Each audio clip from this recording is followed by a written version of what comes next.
everybody. Welcome into the show this week. I'm Gary. This is Austin. And we are Midwest Mikes coming at you with another week of football action. Okay, we're going to talk a little high school, a little college, and a little NFL. So, did you have a good turkey day, Austin? Man, I had the best turkey day. Had a bunch of family come in town. It was awesome. Everybody stayed at my place. It was really cool. How about you? Yeah, man, it was good. It was good. Me and the wife and my father-in-law hung out. I watched a lot of football on Thanksgiving Day. Same. I was on another show. Okay, so we're going to talk a little high school. Sorry we got cut off there. But we are back at you. And we're going to talk a little high school state championships in the state of Kansas, where we are right now. We're last weekend. 4A, Bishop Miege won. No surprise there. They beat Goddard pretty handily. Yeah, what was the final score on that? I didn't see it. I don't even remember. It was like 49-20 or something. I mean, it was not even close. Yeah. Not even close. 5A, St. Thomas Aquinas won their first state championship in school history. Whoa! Which, also we did predict. I don't know if you saw this, but I saw it.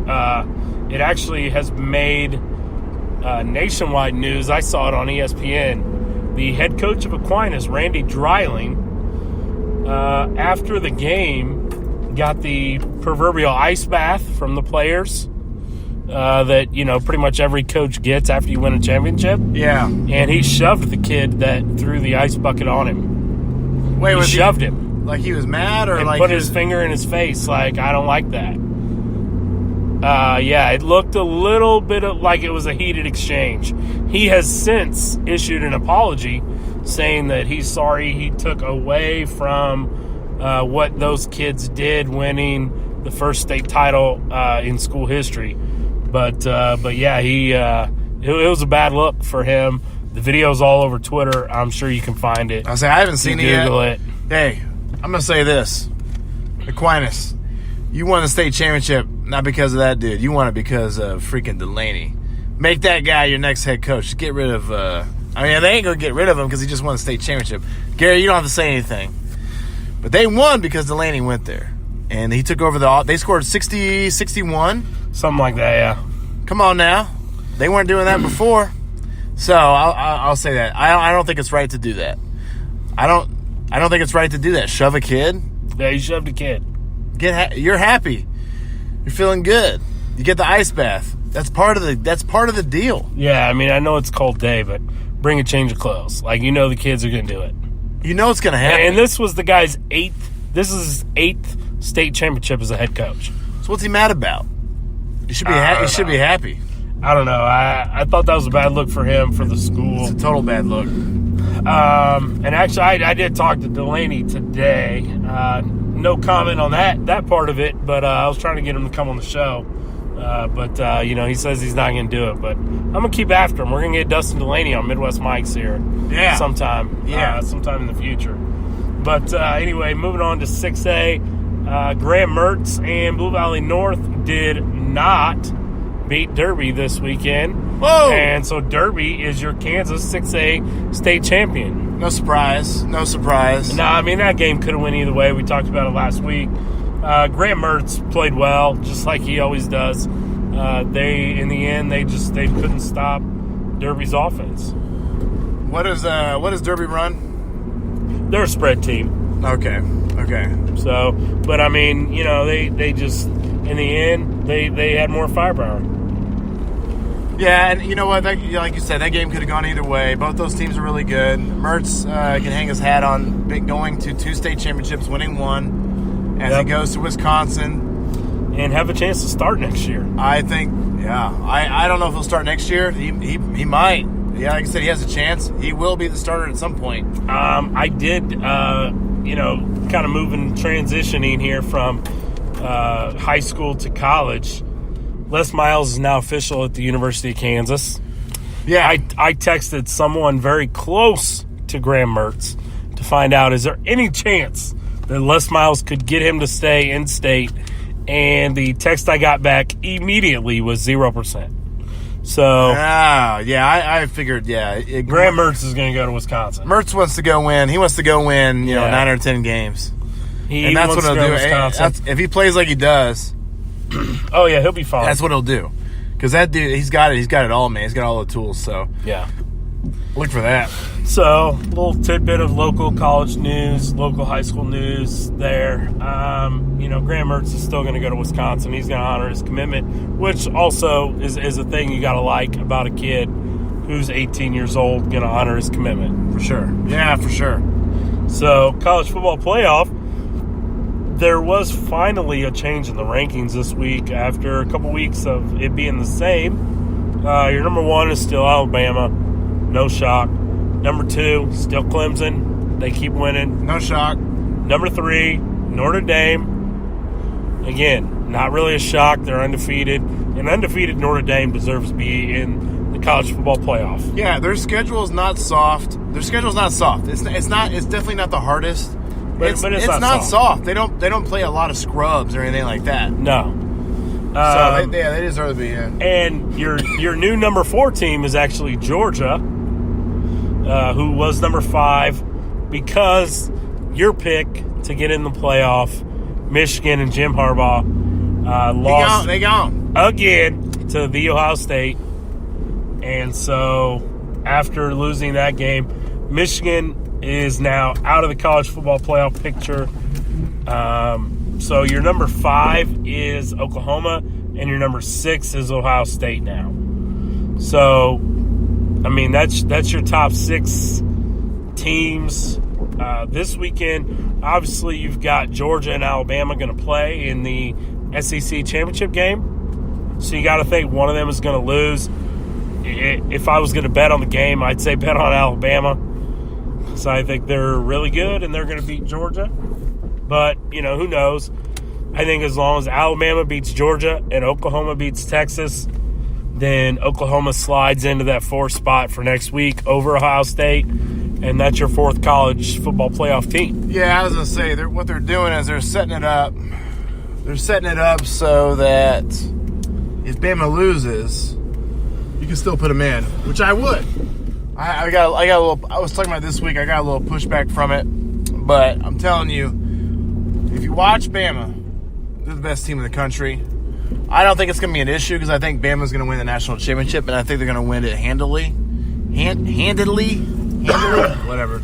Yeah, but they're going to win, and that's it. So I go with Bama as number 1. One thing I will look for is I was kind of hoping that there was a shot for. We talked about it kind of off the show, but I was hoping there was a shot for UCF to get in. Mm-hmm. But I don't know. They would need. We talked about it. They would probably need Oklahoma. They would need Oklahoma to lose. They would need Georgia to lose, and they would need Ohio State to lose. I don't think Ohio State's losing to Northwestern. I think you're going to end up with. You might agree with me. I think you're going to end up with Bama. I think you're going to end up with Bama, Clemson, Notre Dame, and Oklahoma. Yeah, I think that's your top 4 after this weekend. I don't personally see Bama going into that championship game and losing.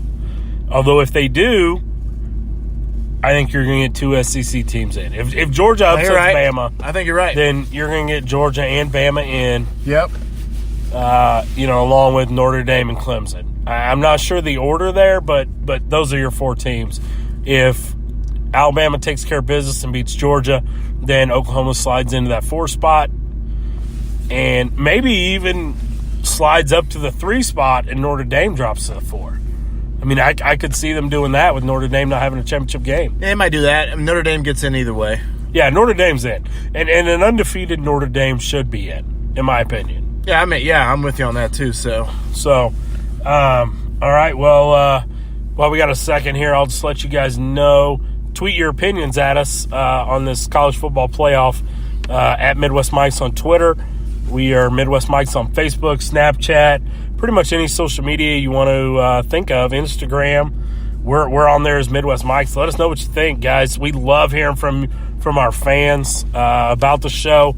retweet the show, share the show, like the show, let your friends know. Also, if you do listen to us on Apple Podcasts, please take a second, just hit that rate button, give us a 5-star rating, and let people know, hey, this is a great show, and we like these guys.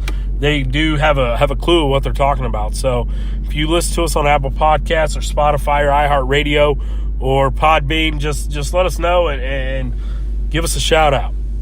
Give us some help. Help us grow the show. The more fans we get, the more shows we'll do. Yep, for sure. So, all right, buddy. It's time to move on to some NFL power rankings. NFL power rankings. Who is your number 10? My number 10 is the Minnesota Vikings at 6-4-1. I did not have them ranked last week. They got a big win this weekend, and so now I got them in my top 10. Big win against a division opponent. Yep. Against the Green Bay Packers. Which pretty much buried the Packers, I feel like. Packers are done. Oh, no, they're done, but Aaron Rodgers didn't look very good. I really don't feel like Cousins looked very good. He still got over 300 yards, but, it's whatever. I'll say that. Vikings, they could be really good. I thought they would be a lot better than they are. I'll say that. Yeah. But it's still in your top 10. As of right now, Still got a shot to make the playoffs. Still got a shot. So, my number 10, I got Indianapolis Colts. It's probably the first time I put them in. They're 5 in a row winning. Andrew Luck's hitting his stride. I think Andrew Luck is a really, really good quarterback, and I've seen it because he came back against the Chiefs 3 or 4 years ago, and he's a good quarterback. If we did 11, I would have them at 11 because I think they are going to get that final AFC playoff spot. I mean, we'll talk about the Chargers here in a minute, which the Chargers are going to get a playoff spot, I feel like, a wild card. Right. But I feel like the Colts are going to be that number 6 team in the AFC. Right. I don't want to see Andrew Luck in the playoffs, honestly. I think he's a really good quarterback. I think he's really good. And he's playing hot. I mean, it took him a couple games to get going, but it's like that guy. He gets hurt and he's injured, and he's getting warmed up, and then now I think he's rolling now. I think he feels pretty good. So yeah. So Colts are my 10. All right, number 9. I have the Baltimore Ravens. Last week I had them at 10. They got another win this week, and so I moved them up a spot. They are at 6-5, and right now, if the playoffs started today, they're in. Who do you start? Me personally, I'm gonna start Lamar Jackson. I'm gonna go with the young guy, and I'm gonna see what I got in him down the stretch. I think you also go with Lamar Jackson because you have nothing to lose. Yeah. Flacco's not going to win you another Super Bowl. No. Flacco played out of his mind the year they won the Super Bowl. Yeah, and Flacco, I don't want to say he's a great quarterback. He's a good quarterback. Yeah. But he played out of his mind that year. Yeah. So I think Flacco's time is going away. And I think it's time for Lamar Jackson to take over. He looked good against the Raiders. I thought he played good enough. I think he played good enough. So if I'm Baltimore, I go ahead and just keep him, and I go ahead and probably go ahead. Flacco's pretty is a lot of money against your cap. Think about moving on and going to Lamar Jackson, save a little money. Yeah. So he got a 9. My number 9 is your Dallas Cowboys. Oh, fire Jason Garrett. Let's just go ahead and throw it out there. So I actually agree with you on the fire Jason Garrett, but they're playing hot, 3 in a row, playing good. They're getting the ball to Zeke. Dak is still Dak, so he's pretty average. But Zeke is really, really good, and the defense is playing all right. Defense is playing out of their mind right Their now. defense played. They made Colt McCoy look like what he is, a backup quarterback, and not a great backup quarterback. He ain't Chase Daniel. He's an okay backup quarterback. I'm gonna tell you this about the Dallas Cowboys. I started calling Jason Garrett out on the show about a month and a half ago, and all of a sudden they're right back in it. So, Garrett, maybe Jerry listened to the show. Maybe Jason Garrett listened to the show, felt that little hot seat warming up. Jason Garrett's getting a little nervous because Garrett Carl's on him about and now all of a sudden they're winning some games. So I'm going to keep saying it. Fire him. You're not going to win a Super Bowl with this guy. Well, Dallas Cowboys, number 9. So number 9, my number 8 is New England Patriots. They were at 8 last week. They were off this week. They were not off this week. They beat the Jets this week. Oh, that's right. They beat the Jets. So status quo, they should have beat the Jets. They beat the Jets. They're 8-3. 2 scores. Tom Brady, Bill Belichick, blah, blah, blah. Same thing.